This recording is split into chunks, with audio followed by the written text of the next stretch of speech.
Baik, pada kesempatan ini saya akan menjelaskan beberapa hal mengenai bisnis model kanvas.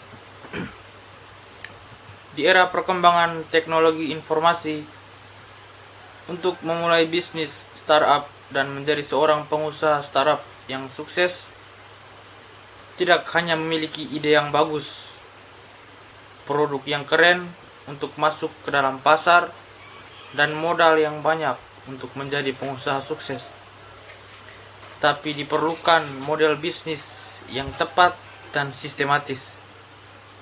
Faktor yang paling penting untuk menjalankan bisnis startup yang sukses adalah model bisnis. Dalam video ini akan dibahas model bisnis yang dikembangkan oleh Alex Osterwalder dan Yves Pionnier. Bisnis model kanvas adalah sebuah rancangan konsep abstrak, sebuah model bisnis yang merepresentasikan strategi dan proses bisnis dalam organisasi. Bisnis model kanvas selain digunakan oleh para pengusaha, juga banyak digunakan dalam akademik seperti beberapa universitas peringkat atas di seluruh dunia, di antaranya Stanford dan Harvard, yang mengadopsi BMC di ruang kelas mereka. Siswa belajar bagaimana menerapkan kanvas dalam strategi dan inovasi dalam bisnis. BMC mendeskripsikan 9 komponen dalam model bisnis, yaitu yang pertama, customer segment. Elemen pertama yang harus kamu miliki dalam memulai bisnis model kanvas ini adalah menentukan segmen pelanggan mana yang akan menjadi target bisnis kamu. Misalnya, ada 2 stasiun televisi yang menyajikan 2 acara berbeda untuk memenuhi segmen pelanggan yang berbeda.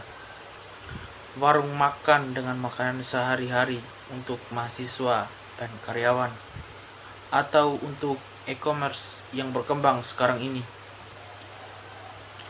Customer segment harus mencakup si penjual barang dan pembeli sesuai dengan kebutuhan. Yang kedua, value proposition. Elemen ini merupakan penjelasan dan rincian dari keunggulan produk dan apa saja sebenarnya poin-poin yang bisa memanfaatkan manfaat yang ditawarkan perusahaan bagi target pelanggannya. Hal ini menjadi kesempatan bagi kamu untuk menjabarkan kekuatan dan keunggulan yang membedakan bisnis kamu dengan bisnis yang lain atau keunikan usaha kamu. Yang ketiga, channel. Melalui penggunaan channel atau pemasaran yang tepat, kamu baru bisa menyampaikan value proposition kepada customer segment.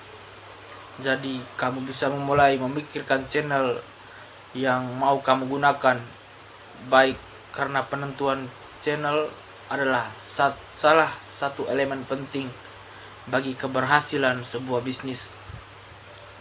Misalnya, kamu bisa memasarkan bisnis lewat media sosial, brosur, website, dan lainnya. Yang keempat, revenue streams. Revenue stream ini merupakan bagian yang paling vital, di mana perusahaan atau usaha memperoleh pendapatan dari pelanggan. Elemen ini harus dikelola semaksimal mungkin untuk meningkatkan pendapatan bisnis. Jangan sampai ada bahan baku, produk, atau kinerja yang tidak dimanfaatkan secara maksimal untuk mendatangkan keuntungan yang besar. Yang kelima, key resource. Key resource atau sumber daya merupakan elemen dalam bisnis model kanvas yang berisikan daftar sumber daya yang sebaiknya direncanakan dan dimiliki perusahaan. Tujuannya untuk mewujudkan value proposition mereka. Semua jenis sumber daya, mulai dari pengelolaan bahan baku, penataan sumber daya manusia, dan penataan proses operasional, harus kamu perhatikan saat membuat model bisnis. Sebab hal ini akan berdampak pada jangka panjang di bisnis kamu. Yang keenam, customer relationship. Pastinya pelanggan menjadi hal yang sangat krusial dalam sebuah bisnis, terutama pelanggan yang setia atau loyal. Untuk terus mendapat pelanggan yang loyal, perusahaan harus menjalin ikatan dengan pelanggan secara intens. Perlu pengawasan yang ketat dan intens supaya pelanggan tidak mudah berpaling ke bisnis yang lain hanya karena jalinan hubungan yang kurang baik. Pastikan pelanggan bisnismu mendapatkan pelayanan yang terbaik.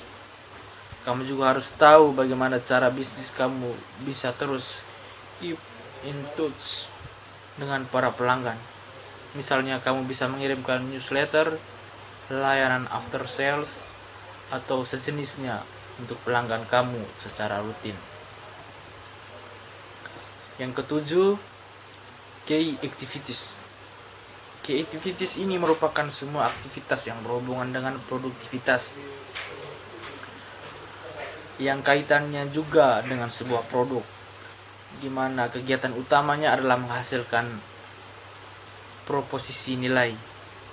Jadi pada dasarnya elemen ini menjelaskan bagaimana kamu bisa menciptakan value proposition perusahaan dengan melakukan beberapa aktivitas supaya produk atau jasa kamu lebih dikenal dan diterima banyak orang. Yang kedelapan, key partnership.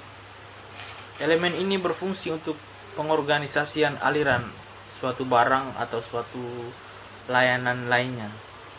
Posisi-posisi partner kunci tersebut bermanfaat untuk efisiensi dan efektivitas dari key activities yang telah dibuat. Tidak ada salahnya menjalin hubungan baik untuk menciptakan siklus bisnis sesuai dengan ekspektasikan. Kamu bisa bekerja sama dengan beberapa perusahaan atau usaha lainnya untuk meningkatkan performa usaha supaya lebih cepat meningkat. Yang kesembilan, cost structure. Elemen yang terakhir juga tidak kalah pentingnya dengan kedelapan elemen lainnya, yaitu struktur pembiayaan bisnis atau cost structure. Mengelola biaya secara efisien akan membuat bisnis yang dijalani menjadi lebih hemat dan bisa meminimalkan risiko. Hal ini juga bisa menentukan proposisi nilai yang tepat untuk pelanggan. Karena itu, pastikan kamu membuat laporan keuangan yang tepat dan sesuai bisnis kamu. Baik, terima kasih. Sekian saja penjelasan dari saya mengenai bisnis model Canvas. Semoga bermanfaat dan semoga dapat diterapkan dalam kegiatan berbisnis. Sekian saja, terima kasih.